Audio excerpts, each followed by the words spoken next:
going to get started to make sure that we have time for questions.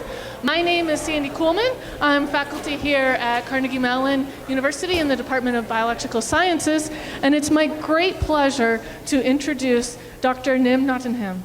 Dr. Tottenham is a professor of psychology at Columbia University. The focus of her research is on understanding how emotional centers in the brain influence developmental milestones and cognitive flexibility. Dr. Tottenham is the recipient of numerous awards, including the APA Distinguished Scientific Award for Early Career Contribution to Psychology. And this is in recognition of her many, many research papers and advisory roles. In the opening remarks at the meeting today, we heard of a need for bold action. Dr. Tottenham's research and contributions are an excellent example of what bold action can look like in the research arena. The title of her talk today is The Neurobiology of Emotion Regulation and the Role of the Early Environment. Dr. Tottenham, thank you. Thank you. Can you all hear me okay? All right, I'm struggling a little bit with a cough, so hopefully that won't interrupt too much. So the work that I'm going to be talking about really builds very well on Chuck and Nathan's talk, describing the influences of early experiences and the profound and enduring effect that those experiences can have. And I'm going to focus in on a much narrower domain of emotion regulation. And I'll tell you why we're focusing on emotion regulation. Oh, and I wanted to say, first of all, how glad I am to be here today and to thank Carnegie Mellon and the organizers and the funders, et cetera, because this is really important. This is a really important getting together of basic neuroscientists and policymakers and educators and service providers and parents and so on, who rarely have an opportunity to have these open conversations. So I think this is an important thing to keep on doing, and I'm happy to be a part of it. So to tell you what I'm thinking about when I talk about emotion regulation, put simply, it's the ability to control strong emotional impulses for the sake of achieving alternative goals. So we all practice emotion regulation every day, sometimes with more or less success. And the basic idea is, do we have control over our emotions, either turning them up or turning them down, or do emotions have control over us? We can also think about this as impulse control, right? When we're trying to diet, we're practicing impulse control and so on. Emotion regulation takes a long time to develop. And I'm going to show you a video, very simple video of a classic developmental task called a delay of gratification. You guys have probably heard of similar tasks. Often a marshmallow is used to assess how long children will wait. And this video so clearly illustrates how hard it is for young kids to exert this kind of emotion regulation. So here, this little girl is supposed to keep her hands on the table until the experimenter rings a bell, and then she can lift the glass and eat the candy. Okay, so note here, I don't know if you can hear, yeah, you can hear her breath. Okay.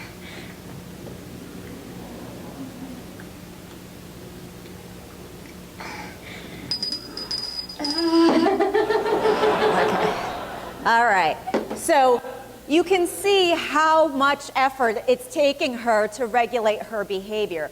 And not only does this take a long time to develop, but some children do it much better than others. And we're interested in those individual differences because those individual differences have been shown to predict really long-term, important economic, health-related outcomes. So poor emotion regulation early in childhood has been associated with things like mental health difficulties, the development of anxiety, depression, ADHD, low academic achievement, increased risk for drug abuse, obesity, increased aggression and violence, risky sexual behaviors. In other words, many of the things that we heard talked about today can find some of their roots in these individual differences in emotion regulation behavior. So we want to understand the underlying mechanisms, the mechanics. We want to look under the hood in a developing brain to understand what led to those individual differences. So emotion regulation first takes a long time to develop. as I'm going to show you. And because of that, emotion regulation skills are going to be highly dependent on the environment. When things take a long time to grow up, the environment has a long time, a lot of opportunity to shape those circuits.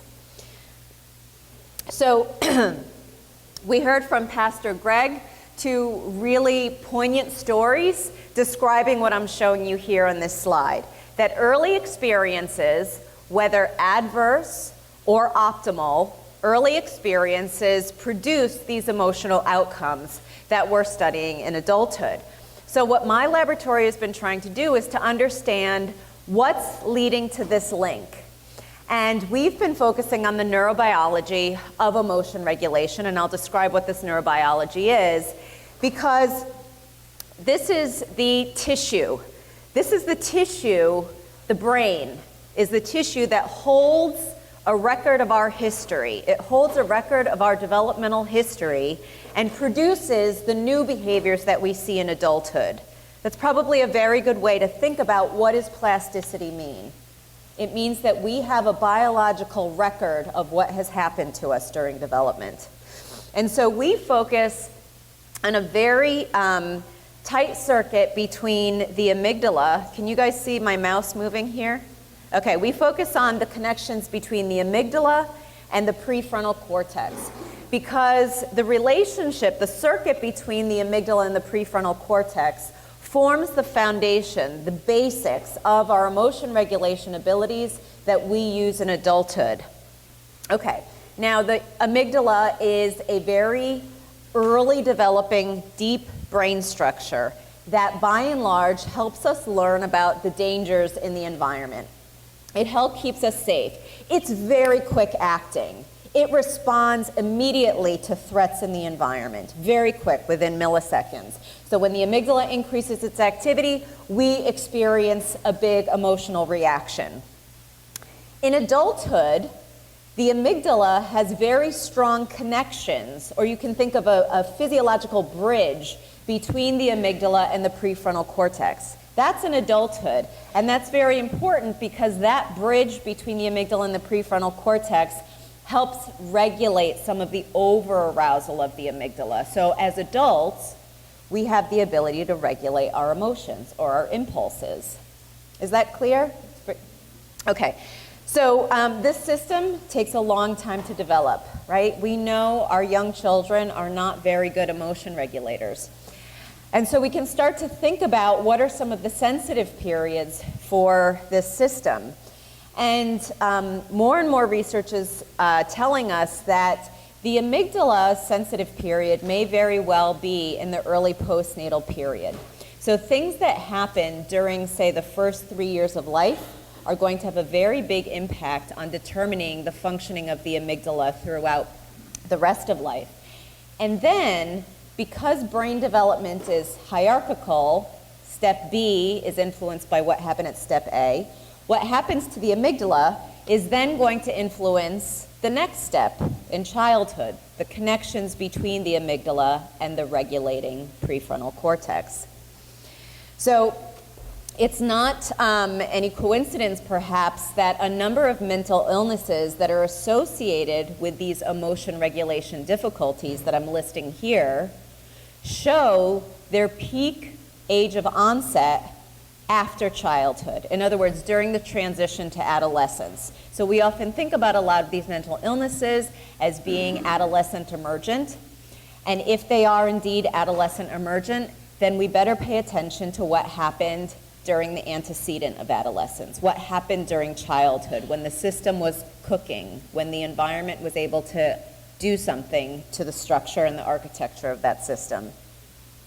So the questions that I'll address are, why are early caregiving environments important for later behavior? We know that early environments are important, but why at the level of neurobiology? Let's look under the hood to understand why, because if we know why, then we're better prepared to intervene in the future and know what's being intervened upon. And then the second question that I'll start to approach is, how can later experiences rescue or protect brain development following adversity? So we know, we've heard so much important evidence that early experiences are important Early is really important. But there are a number of children for whom they're past that age. So how can we leverage this neurobiological evidence to understand how to help those who are at older ages?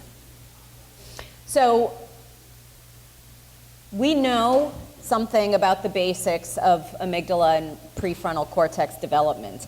What you can see here is amygdala reactivity across age. So age is here on the x-axis. And what you should notice is the younger you go, the more reactive the amygdala is.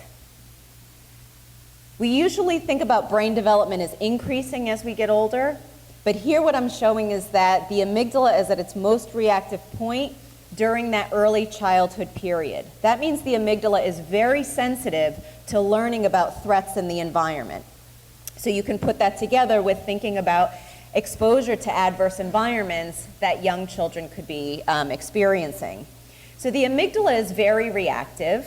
It's very sensitive to the environment at young ages, but it's not coupled with that mature regulating prefrontal cortex. So what I'm showing you here in the blue area is the way that the prefrontal cortex regulates the amygdala in adulthood. We get this kind of dampening of the amygdala by the prefrontal cortex in adulthood. That's what our brains do in maturity. But notice that in the 4 to 9-year-old children, the relationship between the amygdala and prefrontal cortex is not regulatory. They're not doing this independently. The prefrontal cortex is still undergoing massive maturation, and it is not able to self-regulate, which makes, for us, childhood a very interesting time to think about developmentally. So here's age on the x-axis, and what these data are showing is that early in childhood, we get this really strong emotional response in the amygdala, but it's not coupled with that adult-like connections with the regulatory prefrontal cortex. So what that might mean is this is a neurobiological mechanism that makes it possible for the environment to really impact the way that this system is going to mature. Okay, so let me just skip this. Okay, so we've been very interested in how these early experiences, how can we measure these early experiences and show what an impact they have without relying on correlational designs.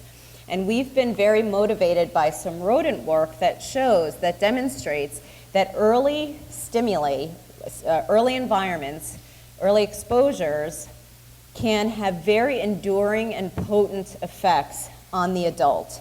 So emotional learning in the juvenile period is enduring and potent. And the way that this has been studied in rodents is to show that adult rats, if they were presented to Beethoven Symphony No. 1 during a juvenile period, yes, it's true, in adulthood, they will prefer Beethoven Symphony No. 1 over jazz. And when you play them Beethoven Symphony No. 1 in adulthood, if they heard it in their childhood period, it will reduce their anxiety. And the timing is important. If you expose them to Beethoven at any other period in development, it did not have these same effects. So in other words, things that are learned early, whether they're positive or negative, can be recalled or used later on in adulthood, and in this case, to reduce anxiety in a very powerful way. So this was a great study for us because if you're interested in studying the effects of a sensitive period stimulus on a very slowly developing organism like humans are, humans grow up really slowly, this can be challenging. So, we have to age with our subjects, in other words. So one way that we could do this is to say, okay, let's bring in a group of adults and we want to test the power of a stimulus that they were exposed to during childhood. And that's actually really hard to do because who knows exactly how old they were when they were exposed to X, Y, and Z. But we can use music, not Beethoven. Maybe we could use data from the Billboard charts and use pop music because then we know exactly how old you must have been when you were exposed to a song. So let's say we want an adult subject who was studied in 2012, and we want to test the power of a stimulus that they were exposed to when they were, say, 7, right? So that means that we need data, we need a stimulus from 1997. And now this next slide, well, your response to it will tell your age. So if you don't know who these people are, you are my age or older. So these are the Backstreet Boys. And we can bring in, which we did, my graduate student Laurel Gabbard-Durham, who's now working with Chuck, brought in young adults and stressed them out. So Nathan talked about the public speech stressor. It's a great way to increase our feeling of challenge. So we bring people in, we give them a math stressor, and then we give them an opportunity to listen to either the Backstreet Boys, Quit Playing Games With My Heart, that would be the childhood stimulus, or they could listen to a radio station that played Baby by Justin Bieber and Ludacris, right? That's a song they would have been exposed to in their adolescence. What we found is that over getting more and more stressed, individuals were more and more likely to gravitate towards their childhood stimulus. And this is not about liking, because nobody walks in saying that they like the Backstreet Boys. This is they're gravitating towards the childhood stimulus. Interestingly, we had a group of people who were not born in the United States. They reported they did not listen to American music growing up. They were more likely to choose Justin Bieber and Ludacris because that's who they knew. They chose the more familiar song.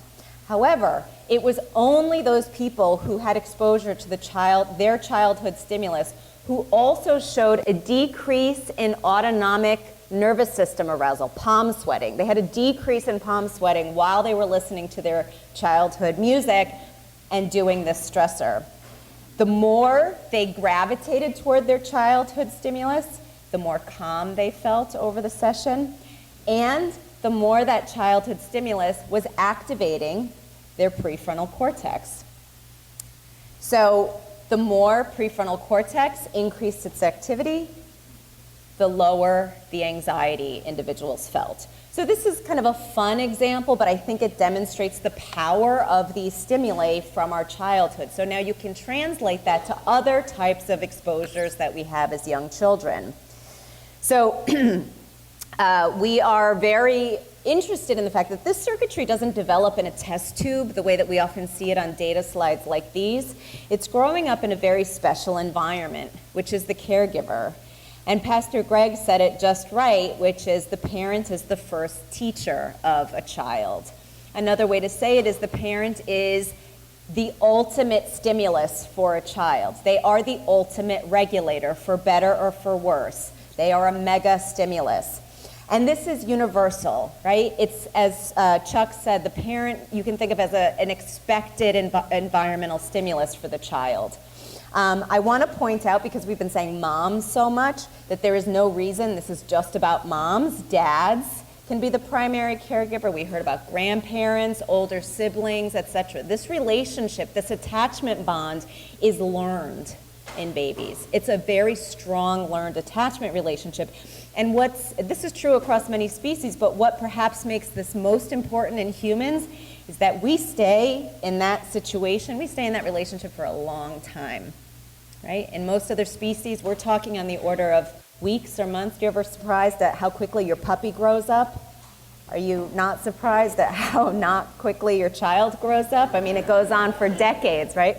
So there's got to be a big payoff, right? Why would Mother Nature develop a species like this? Because it takes a lot of calories to raise another human being. It's a huge energy suck to raise another human being. And maybe the payoff is that this gives us prolonged plasticity as a human. The longer we stay immature, the more plasticity we have. And so we get the luxury of plasticity as a species because of this caregiver presence who scaffolds our brain development. We don't have to grow up our brains quickly. We have someone who's in love with us that helps us manage the environment under many circumstances. So the research that's done this, I think, most beautifully, that's demonstrated how powerful this parent stimulus is comes from the rodent. So if you'll bear with me just through a couple of rodent slides, I'll bring it back to the human shortly. But this is the work of Regina Sullivan. And if you're not familiar with her work, I think as policymakers, as educators, as parents, this is really important work to know, because it reminds us that the infant is not an immature adult. The infant is not just a human who hasn't quite fully cooked. The infant has different needs than the adult organism. When the adult organism is threatened, we fight or we flee. An infant's brain is not designed to fight or flee because, let's face it, they're not going to be good at either one of them, right? So their survival mechanism is to attach. That's the best survival mechanism for an infant. So their brain is designed at that age to attach to a caregiver. And I'm going to demonstrate how that works here. So the amygdala, which remember I said helps us learn about threats in the environment, early in life is not really reactive to much postnatally. And then by adolescence in the rat, you see that the amygdala is really reactive, just like yours and mine is. Why is that important? I'll explain shortly. If we pair a neutral stimulus, like let's say a peppermint odor, with a mild foot shock, you and I would decide we did not like that peppermint odor because it was paired with a foot shock. And it's our amygdala that taught us that we don't like that, okay? So if you place that peppermint odor on one end of this maze and a control odor on the other, you and I would all avoid that peppermint odor, okay, because of our amygdalas. Well, soon after birth, the amygdala is not really reactive. So what ends up happening early in infancy is if you pair a peppermint odor with a foot shock, the baby rat will go towards that odor. The baby rat, because it is programmed to attach, just like the Conrad Lorenz pictures that Nathan was showing us, the baby rat will approach stimuli regardless of whether it's paired with something pleasurable or pain. And those of you who work with children who've been maltreated may have seen this before. Even in the context of parents who are maltreating, children still form deep attachments to those parents. They may not be healthy attachments, but they're very strong attachments. And so when social services comes to remove children, for example, children will lie about where their injuries came from, they will protest, and they will often say that the most traumatic thing that ever happened to them was being removed from their parent. So this is not insignificant. When children show seemingly bizarre behaviors, there is a neurobiological reason why this happens, and understanding that is critical to knowing how to best intervene in situations. So what's amazing is there's this period in between that late infant and adolescent time when the functioning of the amygdala is completely dependent on whether the mother, I say the mother because these are rats, whether the mother is in the nest or not. If the mother's in the nest, the mother keeps stress hormones low and she keeps the amygdala quiet. She blocks amygdala functioning. And so this animal acts like an infant. If you take the mother out of the nest, amygdala goes up and the animal acts like an older animal. So the mother's physical presence is switching on and off neurobiological systems involved in fear learning. She's switching between the attachment and the fear learning system, so that if you do that peppermint odor with the foot shock experiment with the mother present, that middle-aged animal will now show that infantile approach-like behavior also. So I'm showing you these data. If they're counterintuitive to you, if you feel like you didn't quite get it, then you got it, right? The point is that development doesn't always show these linear effects. Development occurs in order to meet the needs of the developmental stage we're talking about. Okay, so we're at the earliest stages of asking these neurobiological questions in the human. But given the fact that I already described that human development is so protracted and stretched out, maybe it's not unreasonable to think that maybe we'll see some of these effects of parent buffering of neurobiology in childhood. So we brought children into the scanner and adolescents into the scanner, and we showed them a picture of their parent and a picture of somebody else's parent. And during childhood, remember I said that the amygdala is really reactive in young children. That's true when the parent's not there. Now we give them access to a parental stimulus, and the child's amygdala reactivity is going down. These are regulated parents. I mean, it's pictures of them, so they're not doing anything really, but the regulated parent can bring down amygdala reactivity. Importantly, the research I've talked about in the rodent and the human, this is all with a regulated parent. We get the exact opposite effects if the parent is stressed or anxious or depressed.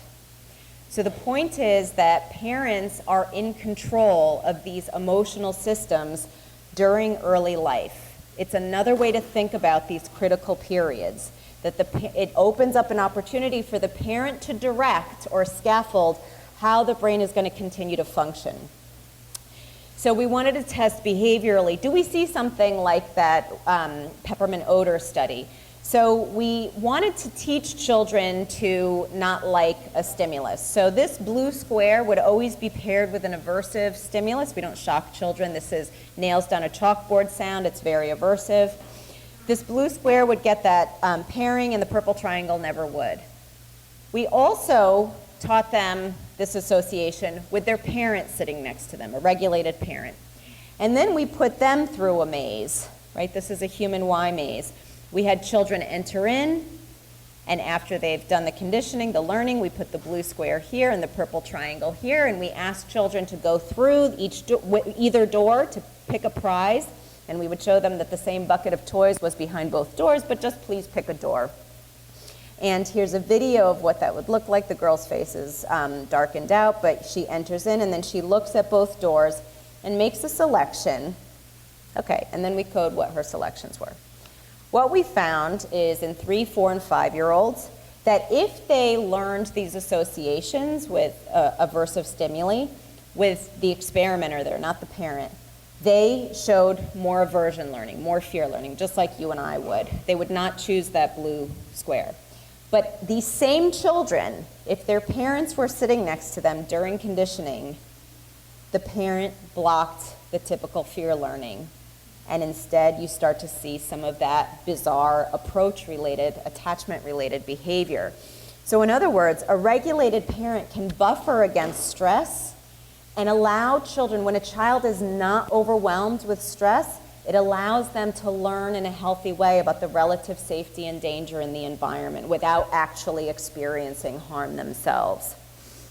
So this is a model that I won't spend too much time on, but I wanted to just point out this idea that early in life, the functioning of the amygdala and related circuitry may be very dependent on the parent.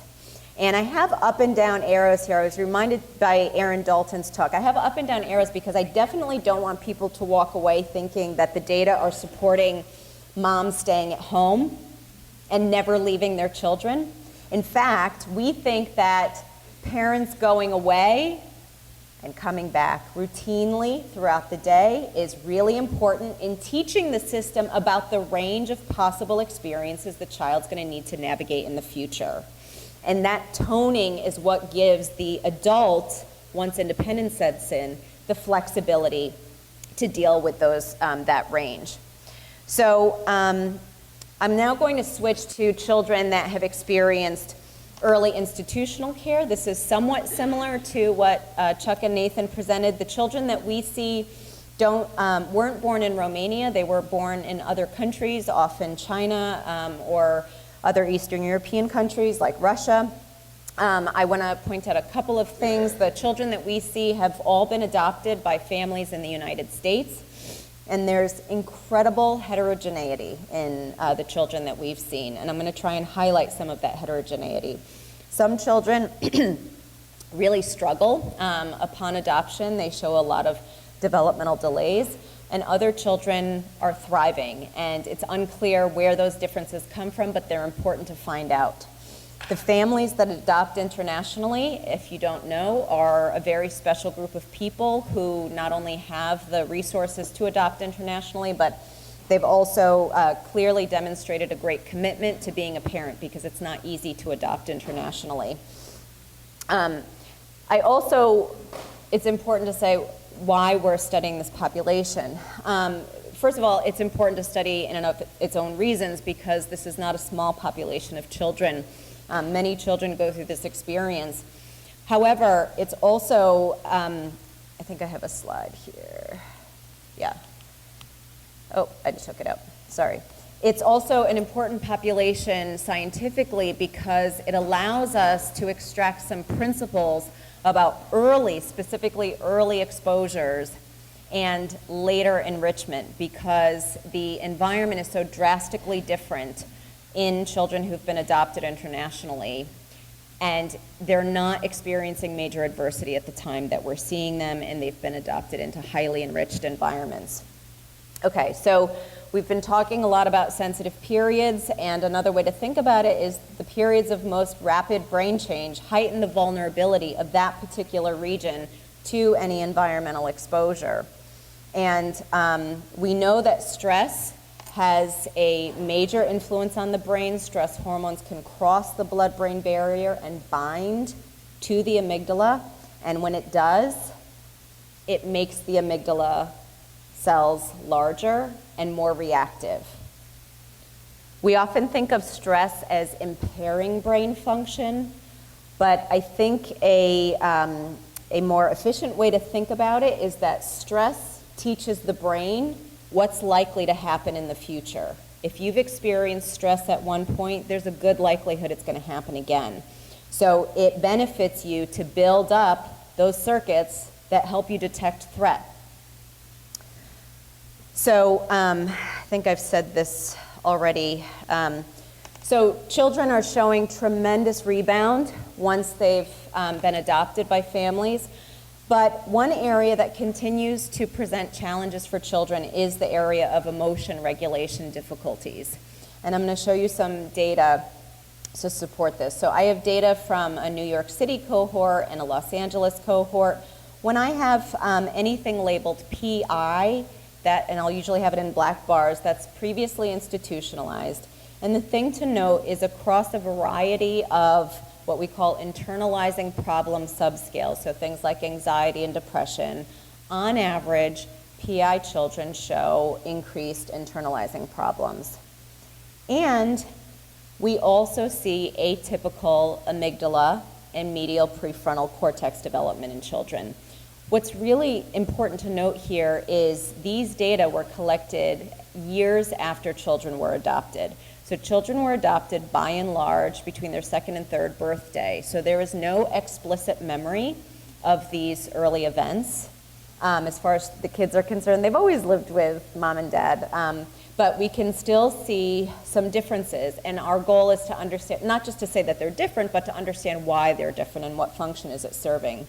So there's a large animal literature now showing that one of the things that early life stress does to these emotional circuits, or another way we can call them is these survival circuits, is it accelerates the development of those circuits, which might be counterintuitive because we often think of stress as leading to impairment. And here I'm saying developmentally, stress may be accelerating development of these survival systems, that this is an adaptation that the brain makes to those early cues that the world may not be as safe and secure as expected. And these adaptations in the brain are done to meet the child's immediate needs of survival. And so then we can ask, okay, so if this was an adaptation, if this brain difference is not damaged somehow, but instead an adaptation, how can we better understand that adaptation and understand the benefits to the individual, but as well the costs? So we have interrogated this difference in amygdala medial prefrontal cortex development, and the story has started getting very interesting for us. So these are the data I showed you earlier, where children, typically raised children, show a childlike pattern of non-regulatory connections between amygdala and medial prefrontal cortex, and then that switches once they become adolescents to the more regulatory state. We were able to replicate that in another group. This is the important part.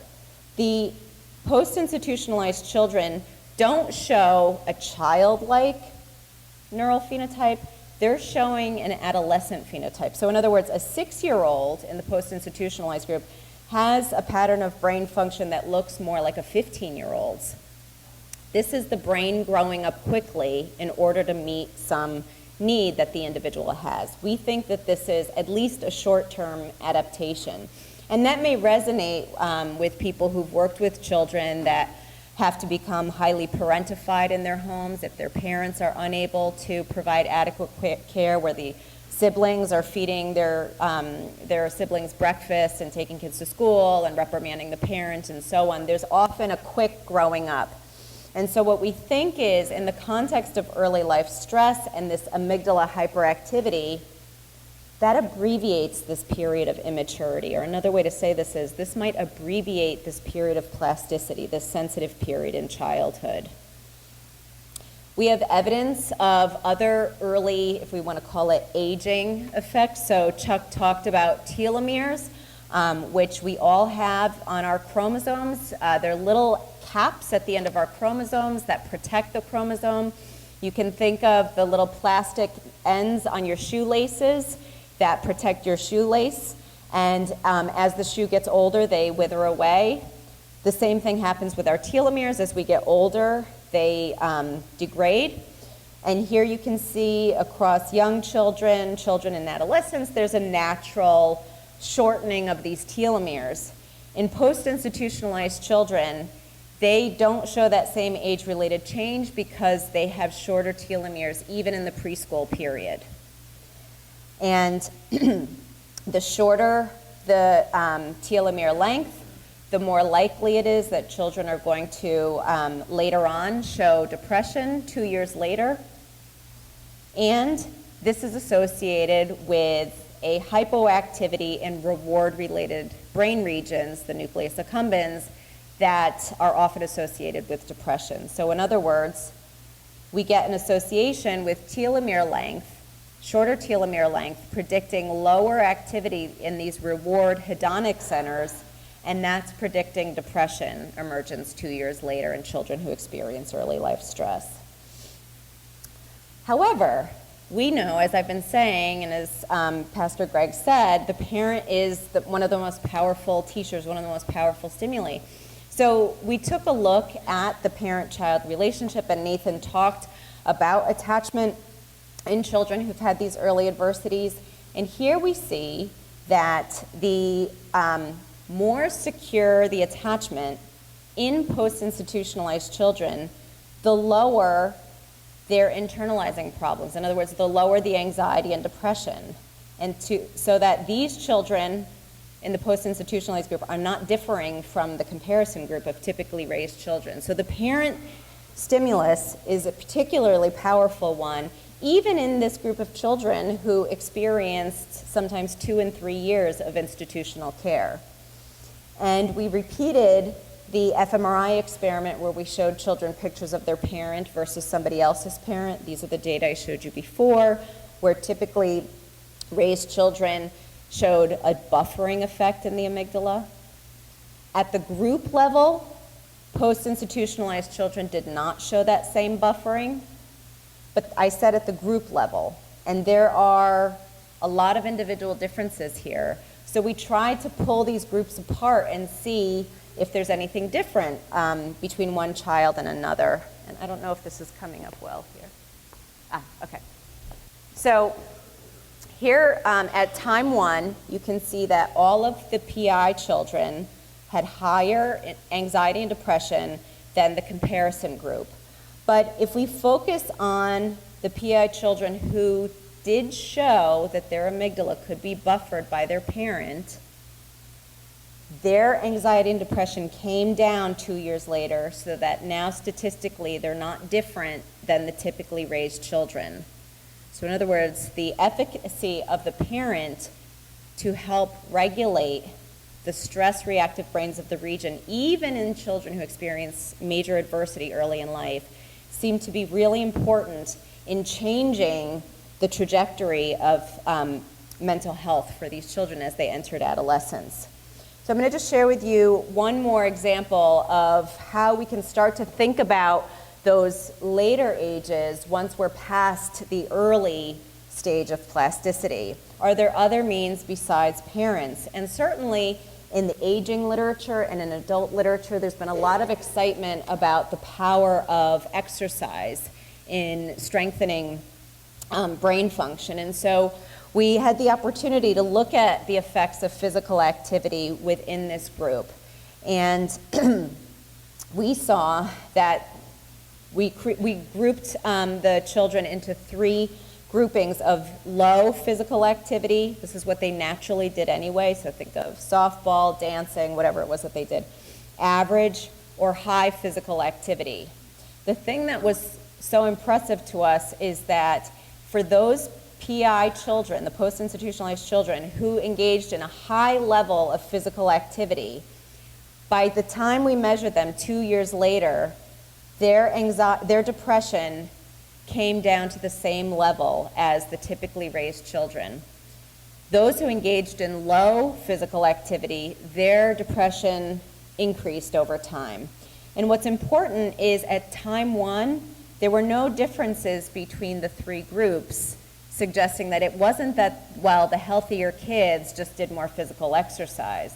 This suggests that physical exercise could really be operating even during this young time to ameliorate some of these brain functions. And I have separated here the adolescents and the children, showing you that it doesn't matter what age we're talking about. It seems to have a really positive effect on mental health.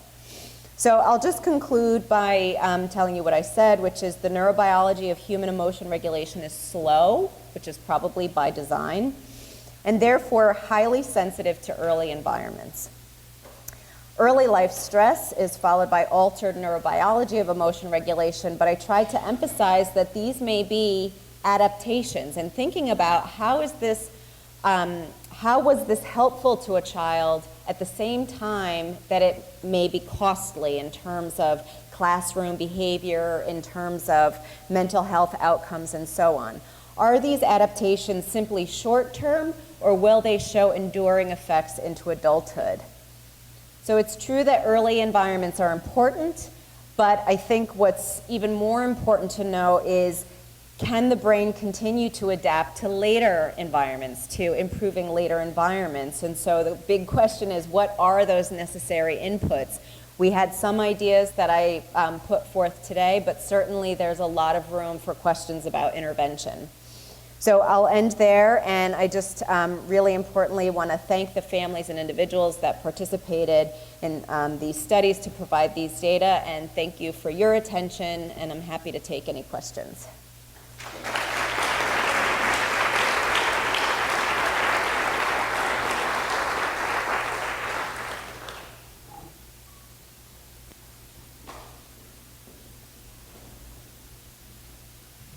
Hi, Sunita Leeds. I'm fascinated by your Beethoven Symphony example. It's wonderful that that can actually be used to bring stress down, but what does that say to us about kids who are being raised, for example, with violent video games in the background, or gangster rap, or whatever you may choose to, and that is the stimulation they're receiving as infants? Yeah. So I think one of the take-homes that I get from this work is that, and it was said earlier during the policy section, that the parent is really the conduit for a lot of these effects on kids, right? So thinking about what is the parent going through, what are the stressors that the parent's going through, and how are they setting up their home as a consequence? What supports do they need? What education do they need in order to provide the best type of home? So one of the very striking examples of this is Myrna Weissman, who's at Columbia, has had this 3-generational study on risk for depression. And amazingly, what she found is she took adolescents who were at great risk for developing depression, but she never touched them. She treated the parents, and the kids improved, right? So the kids are often going to follow the parents' lead. And so I think kids don't have a lot of control over their home environment, especially the younger and younger we go. So it really has to be, intervention has to be built around the family unit.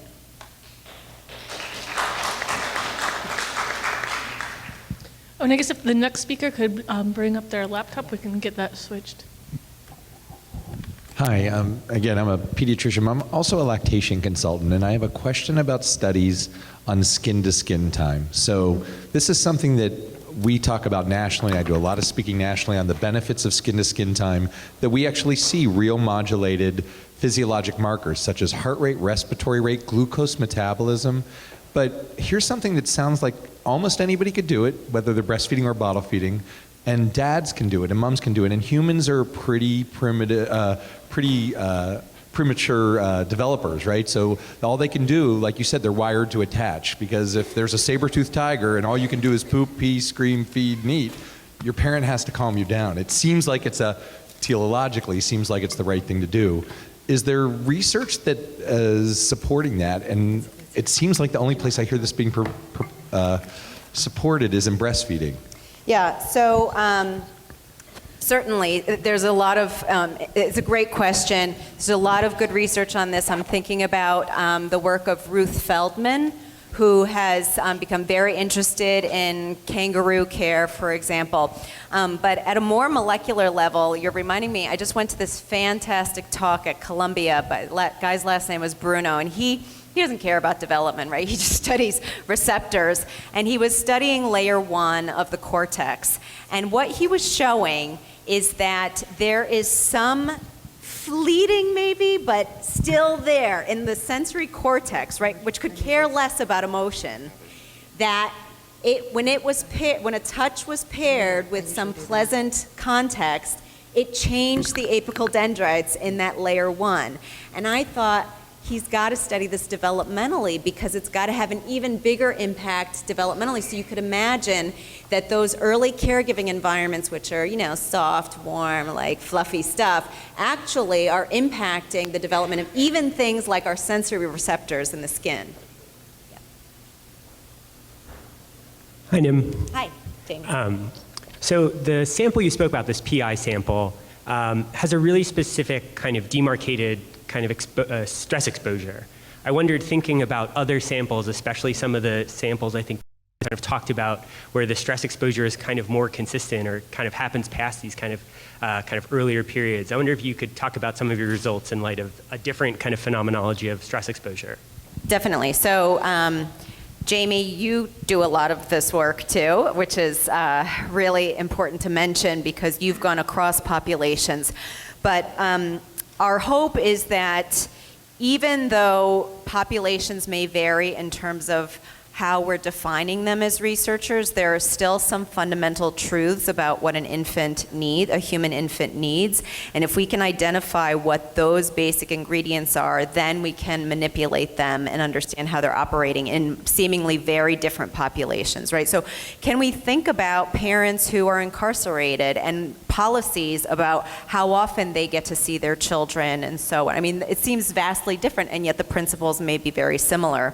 And so we've been starting to branch out and include work on children who are in foster care in the United States, and including kinship foster care and et cetera, to try and understand what are the boundaries of where there are these kind of final common pathways and where do things diverge. And I think there's going to be a lot more overlap than we might predict.